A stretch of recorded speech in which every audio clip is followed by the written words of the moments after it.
In today's video, I'm going to teach you how to generate a podcast with Studio using web sources. We'll walk through the full process from gathering links to downloading your finished MP3, keeping everything simple and clear so you can follow along without missing a beat.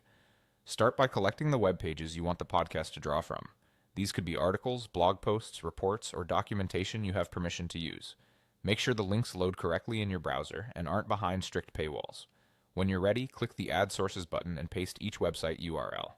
Take a moment to double-check the links for typos and ensure they represent the content you actually want summarized or discussed in audio form. The better your sources, the better your final podcast will sound. Once your sources are in place, head to the Studio section within your notebook. Think of Studio as your production area. This is where you'll shape the podcast. Look for the Generate option labeled Audio Overview. That's the podcast feature.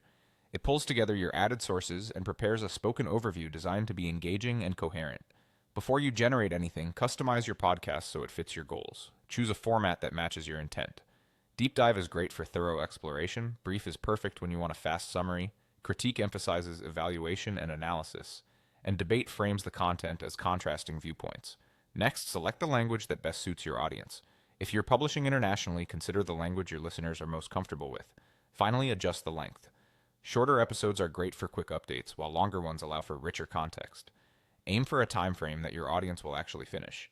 When your settings look good, click Generate. The system needs a few minutes to process your sources, synthesize the content, and produce the audio. It's normal for this to take a little time, especially with longer episodes or many links. Once it's ready, you can play the podcast right in Studio. Listen for pacing, clarity, and whether the key points from your sources are represented accurately. If the title is generic, rename the file so you'll recognize it later. Something like the topic and date works well for organization. Finally, download the podcast as an MP3. This format is widely compatible, easy to share, and simple to archive. Keep your files organized in a folder for future publishing or editing. And that's it. Sources added, settings tuned, podcast generated, and your MP3 ready to go.